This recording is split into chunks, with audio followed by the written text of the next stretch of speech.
सोचिए social media का युद्ध में भी किस तरह से इस्तेमाल हो रहा है। लगातार हमास जो है वो वीडियो जारी कर रहा है जिसने इजराइल की पोल पट्टी खोल दी है। इजरायली सैनिकों की मौत को वो मान नहीं रहा था। सोचिए पिछले 75 सालों से पश्चिमी मीडिया के दम पर इजराइल ने हमास और फिलिस्तीन को आतंकी घोषित कर रखा था। अब जब युद्ध शुरू हुआ तो इजराइल अपने आप को जेम्स बॉन्ड समझता था, लेकिन सोशल मीडिया ने उसकी पूरी पोल खोल दी है। हमास एक एक वीडियो जारी कर रहा है, चाहे वो टैंक उड़ाने का हो, चाहे उसके सैनिकों को मारने का हो, और सोशल मीडिया पर वो वीडियो दुनिया में पहुंच रहा है। मतलब समझिए आज के समय में अगर आप युद्ध भी लड़ रहे हैं तो आपके पास मीडिया कितना ज़रूरी है। यही भारत के लोगों को, बहुजनों को समझना पड़ेगा, दलित, पिछड़े, आदिवासी, मुसलमानों को, कि आपके लिए मीडिया कितनी ज़रूरी है। नमस्कार, मैं शंभू कुमार सिंह और आप देख रहे हैं नेशनल दस्तक। सबसे बड़ी खबर है, एक बड़े जो जैसे तमाम धर्म के जो धर्मगुरु होते हैं उसमें एक पोप हैं जो कि रोम में रहते हैं, इटली में। पोप ने, जो क्रिश्चियनों के सबसे बड़े धर्मगुरु हैं, उन्होंने इजराइल को साफ साफ लहजों में कहा है कि वो हिंसा कर रहा है और सीज फायर होना चाहिए। मतलब कि पूरा क्रिश्चियनिटी जो है, उसके जो पोप हैं वो अब इजराइल के खिलाफ हो गए हैं और फिलिस्तीन के साथ है। तो सोचिए देर सवेर ही सही इंसानियत की जीत हो रही है और पूरी दुनिया में जो तमाम, पहले तो पॉलिटिकल पार्टी, फिर सरकारें, वहाँ की जनता, और अब तो पोप ने कहा है कि ये बिल्कुल गलत हो रहा है और वो फिलिस्तीन के साथ खड़ा। वहीं लगातार इजराइल को करारा जवाब मिल रहा है और मारे जा रहे उसके सैनिक। गजा में आज इजरायली सेना के 4 जवान मारे गए। इजरायली सेना का खुद कबूलनामा है। गजा में 42 दिनों तक चले युद्ध में 126 यहूदी सैनिक मारे गए थे। हर दिन 4 यहूदी सैनिक मारे जा रहे हैं। गजा में घायल यहूदी सैनिकों की संख्या 2000 से ज़्यादा है। यह नंबर इजरायली सेना का सरकारी मीडिया का है। हमास के मुताबिक मृत और घायल यहूदी सैनिकों की संख्या 7500 के पार कर गई है। चूँकि 42 दिनों में 700 से ज़्यादा इजरायली टैंक, सैन्य वाहन नष्ट हुए। तो सोचिए कि इजराइल कितना गिन रहा है, और जहां 20,000 फिलिस्तीनियों को मारा गया है जो निर्दोष हैं, वहीं 7,000 से ज़्यादा, लगभग 10,000 के करीब इजरायली सैनिकों को मारा गया है। तो सोचिए हमास किस तरह की लीड ले रहा है। बड़े बड़े युद्ध में 10,000 सैनिक नहीं मारे जाते हैं। और यमन के हैथिस के हमलों के बाद ब्रिटिश तेल शिपिंग कंपनी BP ने यमन की लाल सागर सीमा के माध्यम से इजराइल को तेल परिवहन करने से इनकार कर दिया है। वहीं एक अन्य तेल कंपनी कार्गो एवरग्रीन ने भी इजराइल को सामान और तेल देने से इनकार कर दिया। तो सोचिए चारों मोर्चों पर ये लड़ाई चल रही है, जहां यमन के लड़ाके जो हैं वो सीधे सीधे जाकर हमला कर रहे हैं। और सबसे बड़ी लाइन सुनिए जो यमन प्रमुख ने कहा है। यमन के खिलाफ अमेरिका गठबंधन के फैसले के बाद यमन वालों का पहला बयान, अपनी मूर्खता से तुम जान जाओगे कि यमन कौन है। लाल सागर में यमन के जो हूथी लड़ाके हैं वो लगातार रेसिस्टेंस पैदा कर रहे हैं और इसका नतीजा ये है कि इजराइल को उसके पेट पर लात पड़ रही है, उसकी कमर टूट गई है, अब उसके पास कुछ भी नहीं बचा है। वहीं नीदरलैंड में एक बड़ा प्रदर्शन हुआ है जिसमें साफ है कि जो तमाम जो दुनिया भर के अमन पसंद लोग हैं वो चाहते हैं कि बेंजामिन नेतन्याहू पर इंटरनेशनल कोर्ट में केस चले। अल कासम ब्रिगेड ने फिलिस्तीनी नागरिकों के खिलाफ इजरायली नरसंहार के जवाब में रॉकेट बैराज के साथ तेल अवीव पर बमबारी शुरू कर दी है। अब हमास, हितू और हिजबुल्ला जो है वो सीधे सीधे इजराइल पर हमला कर रहा है।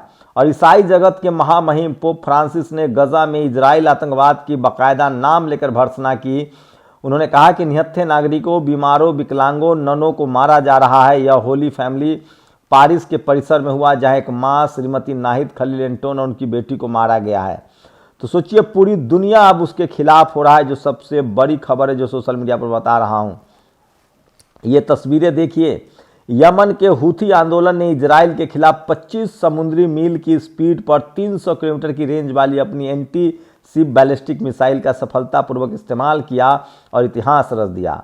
हमारे पास 1500 किलोमीटर की रेंज वाली एंटी शिप बैलिस्टिक मिसाइलें हैं जिनका अभी तक अनावरण नहीं किया गया है। यह मिसाइलें बाहरी अंतरिक्ष में मैक 8 की गति से उड़ान भरती हैं और लक्ष्यों को सटीकता से मार सकती हैं। शत्रु विमानों और युद्धपोतों के पास अभी 1500 किलोमीटर रेंज की मिसाइलें की काट नहीं है। तो ये तमाम जो खबरें हैं जो सोशल मीडिया पर वायरल है। और सोचिए यमन के लड़ाके किस तरह से, और यमन खुलकर हिजबुल्लाह द्वारा लेबनान से लॉन्च किए rocket Israeli settlement Kirat Simone में लगे।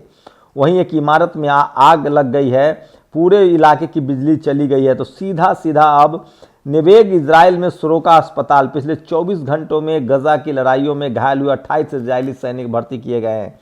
तो सबसे ज़्यादा मार पर अद्भुत हमास ने एक इजरायली स्नाइपर को मार गिराने का फुटेज जारी किया है। तस्वीरें हम आपको नहीं दिखा सकते हैं, सीधे दिमाग भेजे में गोली लगी है। इसका मतलब है कि अब वीडियो भी बनाना पड़ेगा आपको अगर युद्ध जीतना है। और समुद्री लड़ाई में यमन के लड़ाके जो हैं वो लगातार इजराइल पर कहर बरपा रहे हैं।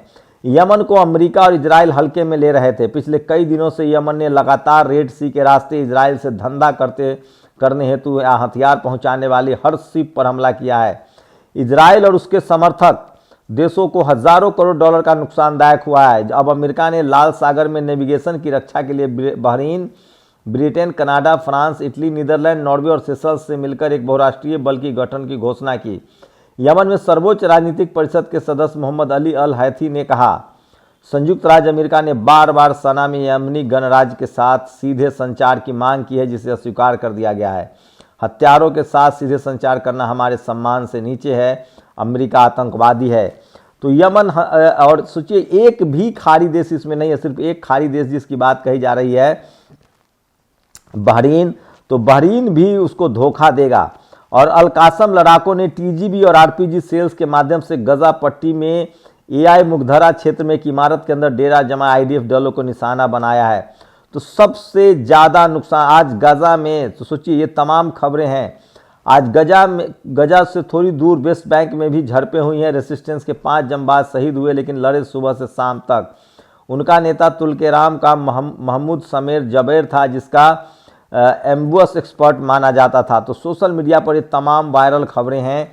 हमास ने आज गजा के विभिन्न मोर्चों पर लड़ाई वीडियो जारी किया है, उसके 2 भागों में विभाजित किया है। इस भाग में आप देख सकते हैं फिलिस्तीन रेसिस्टेंस कैसे ज़्यादा सोफिस्टिकेटेड वीडियो बना रहा है। इसमें टैंकों पर हमला, इमारत के आर लिए आईडीएफ सैनिकों का खात्मा, ये तमाम वीडियो सोशल मीडिया पर। तो सोचिए हमास अब मीडिया के स्तर पर भी लड़ रहा है, जहां सोशल मीडिया के जरिए वो दुनिया को इजराइल की पोल पट्टी खुल रहा है। तवाल की एक शिपिंग कंपनी का कहना है कि यमन से डर के वो अगले 2 हफ्ते में लाल सागर और अदन की खाड़ी से होकर जाने वाले जहाज़ों को Cape of Good of Hope की ओर मोड़ देगी। तो सबसे ज़्यादा मार अल कासम लड़ाकों ने खान यूनिस में आईडीएफ बल को टेलीविजन विस्फोटक उड़ान से निशाना बनाया। विस्फोट से आईडीएफ सदस्य मारे गए या घायल हो गए हैं। अल कासम सेनानियों ने बेत लहिया में एक इमारत के अंदर जमी आईडीएफ यूनिट पर एंटी पर्सनल रेडियो उपकरण से हमला। इसके बाद इमारत को टीजीबी सेल से निशाना बनाया। फिर नज़दीकी लड़ाई में आईडीएफ बल के सभी सदस्यों को खड़ा कर दिया है। फिलिस्तीनी प्रतिरोध ने गजा शहर के सुजैया में 2 आईडीएफ सैनिकों को स्नाइपर तरीके से मार गिराया है।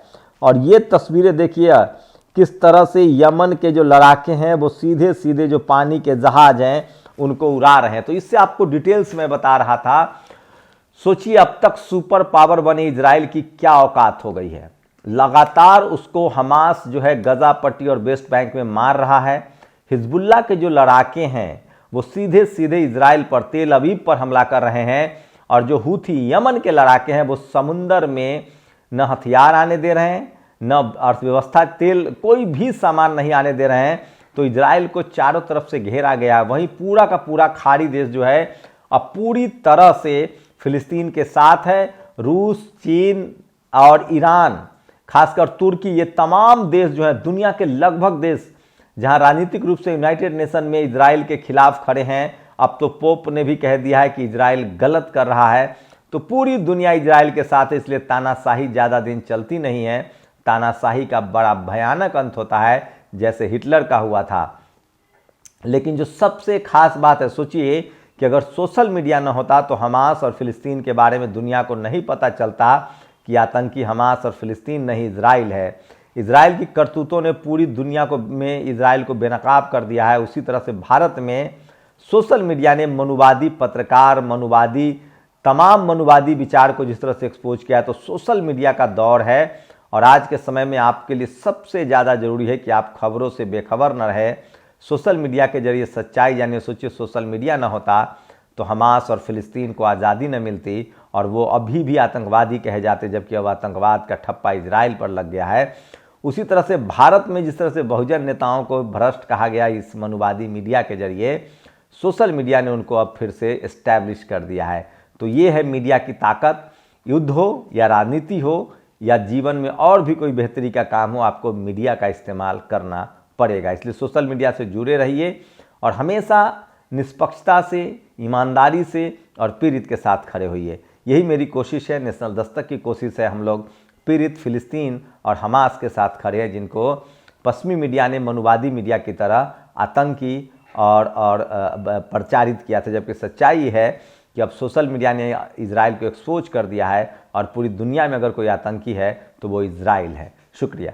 नेशनल दस्तक की आपसे गुजारिश है कि अगर इसको बचाना चाहते हैं तो नेशनल दस्तक को सब्सक्राइब करने के लिए रेड कलर के सब्सक्राइब बटन को दबाएं, फिर बेल आइकन की घंटी दबाएं। नेशनल दस्तक को बचाने के लिए बहुत जरूरी है कि हर खबर को शेयर करें, लाइक करें, कमेंट जरूर करें।